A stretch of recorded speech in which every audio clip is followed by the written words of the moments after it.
Far beyond first impressions, the arrangement, Marcus Wellington sat in his father's study, looking at the single photograph that would apparently determine the course of his future.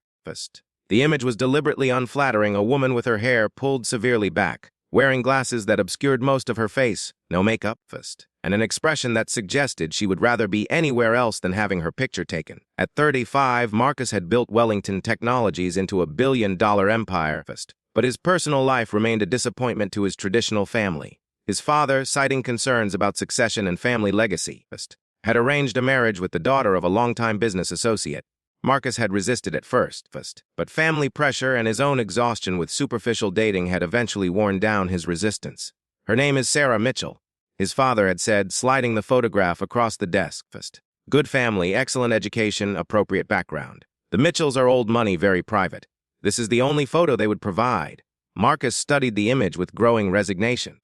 The woman looked plain, possibly deliberately so, and deeply uncomfortable. He told himself that physical attraction wasn't everything, that companionship and shared values mattered more. But he couldn't shake the feeling of being trapped into a loveless arrangement based on business convenience, rather than genuine connection. Wedding day approaches. The weeks leading up to the wedding were surreal. Marcus and Sarah communicated only through brief, formal emails coordinated by their families. She seemed as reluctant about the arrangement as he was, her messages polite but distant. They agreed to meet for the first time on their wedding day, a decision that felt simultaneously traditional and absurd. Marcus's friends were horrified by the arrangement. "You're a billionaire," his business partner Jake said. "You could date anyone." "Why are you doing this?" "Because I'm tired," Marcus admitted.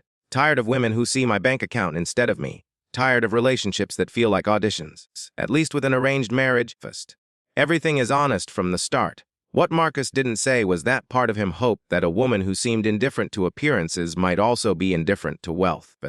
That perhaps in that indifference he might find something genuine. The wedding morning. The morning of the wedding arrived with surprising speed. Marcus stood in his bedroom, adjusting his tie while his best man paced nervously behind him. "It's not too late to back out," Jake said. "We could view on a plane to anywhere in 2 hours." But Marcus had made his decision. Whatever happened, he would honor the commitment he had made to his family and to Sarah Mitchell, the woman he had never met but whose plain photograph had become strangely familiar over the past weeks. The ceremony was to be small, held in the garden of his family's estate. Marcus arrived early, his stomach tight with anxiety about meeting his bride for the first time as she walked down the aisle.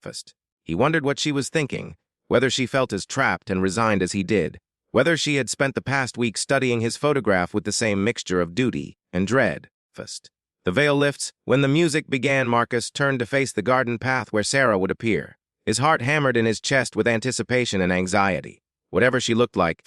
However this day unfolded, his life was about to change irrevocably. Sarah appeared at the end of the path, and Marcus felt his breath catch. She wore a simple but elegant wedding dress, and her face was covered by a traditional veil. As she walked toward him with measured steps, Marcus tried to reconcile the figure before him with the plain photograph that had defined his expectations. When Sarah reached the altar and her father lifted her veil, Marcus felt genuine shock wash over him.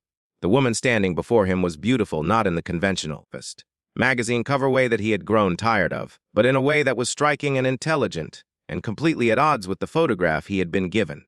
She had the same features as the woman in the photo, but the severe hairstyle had been replaced by soft waves, the obscuring glasses were gone, and her face held an expression of nervous hope rather than resigned discomfort. She was, Marcus realized with a jolt, someone who had deliberately made herself look plain in that photograph. The ceremony proceeded in a blur of words and vows that Marcus barely registered. He was too busy trying to understand what had happened. Why Sarah had presented herself so differently. What it meant that she had apparently misrepresented her appearance as thoroughly as he had feared she might disappoint his expectations.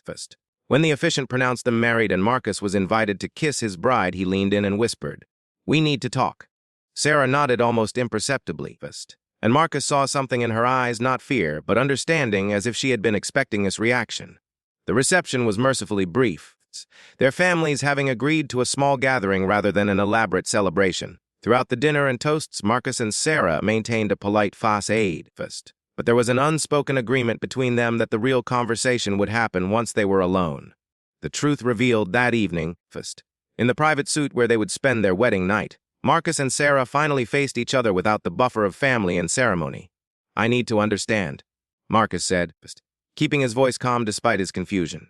The photograph your family provided looked nothing like you. Why would you deliberately make yourself look so different? Sarah sat down on the edge of the bed, her wedding dress pooling around her feet. Because I needed to know if you would go through with the marriage, even if you thought I was plain. I needed to know if you were the kind of man who could see past appearances. That seems like a cruel test, Marcus said. Is it? Sarah challenged gently. You're a billionaire, Marcus. You could have refused this arrangement at any point, but you agreed to marry someone you thought was unattractive based on a single unflattering photograph. What does that say about you? Understanding dawns, Marcus sat down in the chair across from Sarah, processing her words. She was right, he realized. He had agreed to marry someone he believed to be plain, because he had been more concerned with finding someone genuine than someone beautiful. The photograph had been a test, not of his commitment to the marriage, but of his character. I've been pursued for my looks my entire life, Sarah continued, her voice soft but firm.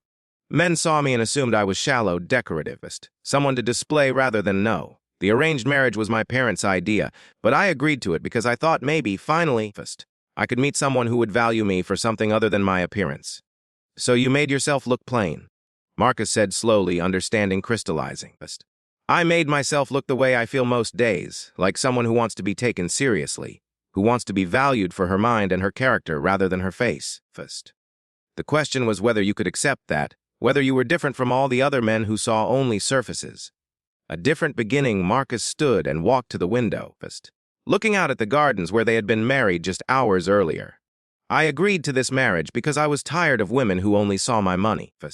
I thought if I married someone who seemed indifferent to appearances, I might find something genuine. And instead you found someone who was testing you, Sarah said. No. Marcus turned to face her. I found someone who had the same fears I did, who wanted the same thing, to be valued for who they actually are rather than what they appear to be. Sarah looked up at him with surprise. You're not angry. I'm shocked, Marcus admitted. But I'm also impressed. And I'm realizing that maybe we're not as mismatched as I feared. Building something real over the following weeks. Marcus and Sarah began to build a relationship based on honesty rather than romance, on mutual respect rather than passion. They discovered they shared a love of hiking, that they both preferred quiet evenings to social events, and that they could talk for hours about books, business ethics, and the challenges of living up to family expectations. Sarah's beauty became less shocking and more familiar, but what Marcus found himself most attracted to was her intelligence and her refusal to play games or pretend to be someone she wasn't. She ran a nonprofit focused on education access, and watching her work with the same dedication he brought to his company made him respect her even more. For her part, Sarah discovered that Marcus was genuinely different from the men who had pursued her in the past. He asked about her work, valued her opinions, and seemed to care more about who she was than what she looked like. The arranged marriage that had seemed like a trap began to feel like an unexpected opportunity. The wedding photo 6 months after their wedding, Marcus found Sarah in her study, looking at their wedding photographs. She had been avoiding them, he knew, uncertain about how to feel about a day that had been built on mutual testing and uncertainty. I've been thinking about that photograph your parents sent me, Marcus said, sitting beside her. The one where you made yourself look so plain. I'm sorry about that, Sarah said. I know it wasn't entirely fair. Actually, I want to thank you for it, Marcus replied, because it forced me to decide what really mattered to me. Every day for weeks, I looked at that photo and told myself that beauty wasn't everything, that character and compatibility mattered more. I had to choose whether I was willing to honor a commitment even if you weren't conventionally attractive. And when you saw me at the altar, Sarah asked. I was shocked, Marcus admitted, but not because you were beautiful. I was shocked because I realized the test worked both ways. You were testing whether I could value you without beauty, and I was being tested on whether I could follow through on a commitment based on values rather than attraction. We both passed. Sarah leaned her head against his shoulder. We did, didn't we? I think we should take a new wedding photo, Marcus suggested, one where we're both being completely honest about who we are. They did take that photograph eventually, a candid shot of them hiking together in the mountains they both loved, wearing comfortable clothes and genuine smiles. It sat on Marcus's desk at Wellington Technologies, and whenever someone asked about the unusual wedding photo, he told them the truth. That's my wife, being exactly who she is. It's my favorite picture of us.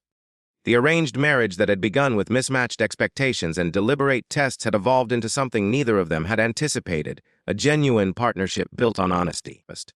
mutual respect, and the discovery that sometimes the best relationships are the ones that force you to examine what you really value beyond surface appearances. Sarah never regretted sending that unflattering photograph, and Marcus never regretted saying yes to marrying the woman in it, because both actions had revealed something essential about their characters that no amount of conventional dating could have uncovered. Sometimes love required looking past first impressions, but sometimes first impressions were deliberately constructed to reveal whether someone was capable of looking past them at all.